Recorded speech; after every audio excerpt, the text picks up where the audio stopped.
নমস্কার, আমি চিত্রা মিস্ত্রি। 2016 সালের ক্যান্সেল হয়ে যাওয়া থার্ড আরএলএসটি প্যানেলের একজন যোগ্য অশিক্ষক কর্মী। যদিও আজ আর এই যোগ্য শব্দটার কোনো মূল্য নেই। সরকারের চোখে, বিচার ব্যবস্থার চোখে, সাধারণ মানুষের চোখে আজ আমরা অযোগ্য। শুধু অযোগ্য বলা ভুল, আজ আমরা অপরাধী। আমাদের দেশের সকল স্তরের মানুষের কাছ থেকে পাওয়া কিছু উপহার আমি সবার সঙ্গে শেয়ার করছি। আমি যতটুকু উপলব্ধি করেছি সেটাই তুলে ধরার চেষ্টা করছি। 3 এপ্রিল আমাদের দেশের সর্বোচ্চ আদালত কর্তৃক নির্দেশিত রায়ে আমরা আমাদের 60 বছর করা পার্মানেন্ট চাকরিটা হারাই, যেটা আমরা আমাদের যোগ্যতার বলেই পেয়েছিলাম। যদিও সেটা এখন আর কেউ বিশ্বাস করতে চায় না। মাননীয় প্রধান বিচারপতির একটা কলমের খোঁচায় আমাদের মৃত্যুর পরোয়ানা জারি হয়। আমরা এখন ধীরে ধীরে সেই মৃত্যুর শুভক্ষণের দিকে এগিয়ে যাচ্ছি। বর্তমান পরিস্থিতিতে দাঁড়িয়ে মনে হচ্ছে আমরা যেন মধ্যযুগের সেই বর্বরতার সময় চলে গেছি, যখন মৃত্যু যন্ত্রণা দেখে মানুষ উল্লসিত হতো। বর্তমানে উন্নত আধুনিক সমাজ ব্যবস্থায় দাঁড়িয়ে সেই বর্বরতার স্মৃতিকে মনে করিয়ে দিল। কঠোর পরিশ্রম করে যোগ্যতার সঙ্গে পাওয়া চাকরি হারিয়ে আমাদের অবস্থাও সেই রকম। আজ সমাজের সর্বস্তরের মানুষ উল্লসিত, তারা মেতে উঠেছে নৃশংসতার চরম খেলায়। কিন্তু এটা কেউ লক্ষ্য করছে না, সমাজের জীর্ণ কঙ্কালসার কাঠামো ধীরে ধীরে বেরিয়ে পড়ছে। তারা এটা ভাবছে না যে বিপর্যয় আমাদের উপর নেমে এসেছে তা ধীরে ধীরে সমগ্র রাজ্য তথা দেশকে গ্রাস করছে। হয়তো সবাই বুঝতে পারছে, কিন্তু সবাই চুপ আছে। তারা ভাবছে আমার তো কিছু হয়নি, আমি কেন প্রতিবাদ করব। হয়তো কেউ কেউ ভয়ে চুপ করে আছে।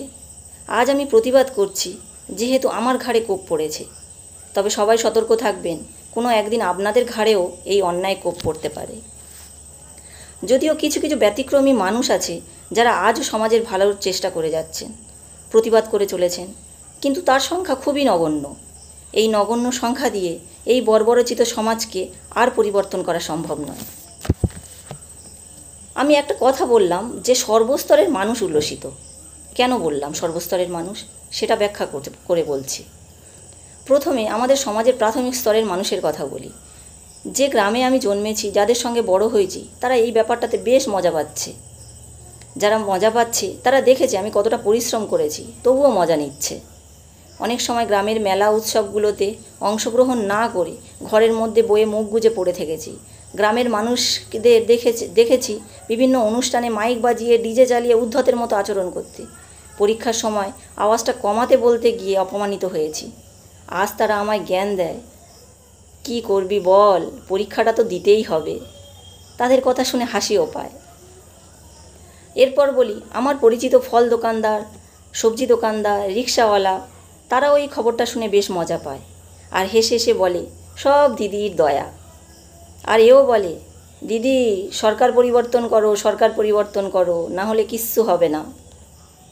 আমিও শুনে হাসি আর মনে মনে বলি, সরকার পরিবর্তন, হায় রে সমাজ। এরপর বলি আমাদের রক্ষকের কথা, যারা আর রক্ষক নেই, ভক্ষকে পরিণত হয়েছে। হ্যাঁ, পুলিশের কথাই বলছি। যারা ঘুষের বিনিময়ে অন্যায়কে ন্যায় বলে চালিয়ে দিচ্ছে। পরীক্ষার সময় গ্রামে ডিজের আওয়াজে পড়তে পারতাম না, প্রতিবাদ করেও কোনো সুরাহা না পেয়ে পুলিশের কাছে যেতাম। তখন তারা বলতো, তা একটু আধটু তো মানিয়ে নিতে হবে। আজ আবারও সেই পুলিশের ভূমিকা দেখলাম। নিরাপরাধ চাকরিহারা মানুষগুলোকে লাঠিচার্জ করে, লাথি মেরে, গালি দিয়ে তাদের বিবেকে বাঁধল না। এগুলো করেও তাদের শাস্তি হয়নি। নিজেদের অন্যায়ের দায় অন্যদের চাপিয়ে নিজেদেরকে নিরাপরাধ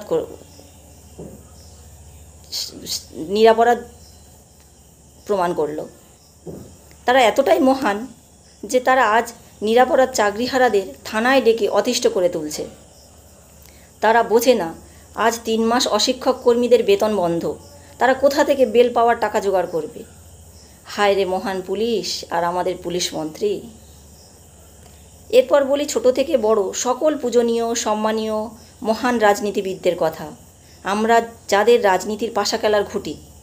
প্রত্যেকটা রাজনৈতিক দল একে অন্যের ঘাড়ে দায় ঠেলে দিয়েছে। সবাই বলেছে সরকারের দায়, সরকার বুঝবে।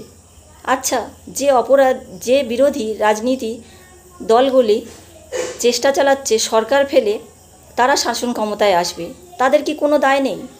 তারা এখন যদি সাধারণ মানুষের পাশে না দাঁড়ায়, তাহলে ক্ষমতায় এলে তারা কি সাধারণ মানুষের পাশে দাঁড়াবে? এটা আমার কাছে একটা বড় প্রশ্নচিহ্ন।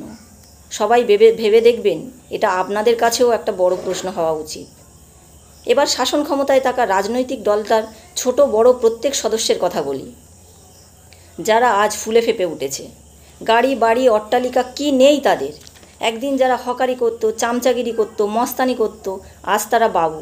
কেউ কেউ তো আবার বঙ্কিমচন্দ্রের বাবু। তারা এখন সমাজের গণ্যমান্য ব্যক্তি। তারাও সুযোগ পেলে জ্ঞান দেয়, আবার প্রয়োজনে অপ্রয়োজনে ধমকায়ও। এগুলো দেখে হাসিও পায়। এবার বলি শিক্ষিত সমাজের কথা, যেমন বুদ্ধিজীবী, সরকারি কর্মচারী, শিক্ষক, অশিক্ষক কর্মী আর আমাদের মহান উকিল মহাশয়রা। এই শিক্ষিত সমাজে প্রধান ভূমিকা পালন করে বুদ্ধিজীবীরা। যদিও তাতে সন্দেহ আছে, তবু মেনেই নিলাম তাদের মহানুভবতা। কিন্তু আজ তারা নির্বাক। মনে হচ্ছে তাদের বুদ্ধিগুলো লোপ পেয়েছে। আজ তারা বিবেকহীন, বুদ্ধিহীন জড় পদার্থ। তারপর আসি সরকারি কর্মচারীদের কথায়, যারা ডিএ করে এতটাই পাগল যে সমাজের আর কিছু তাদের চোখে পড়ে না। তারাও দেখি নির্বাক। সরকারি কাজ করা বন্ধু বান্ধব, আত্মীয় স্বজন সবাই নির্বাক। কারো মনে হয় না একবার অন্তত আন্দোলনে ওদের পাশে দাঁড়ায়। তাদের মনে হয় না অনশনরত বন্ধুদের একটা ওআরএসের প্যাকেটও কিনে দিয়ে আসি।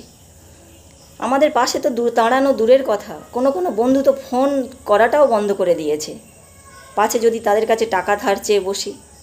এক বন্ধু তো বলেই ফেললো, পড়ার জন্য অন্য ঘর খুঁজছিস? তা আমার শ্বশুরের ঘরটা ভাড়া নে।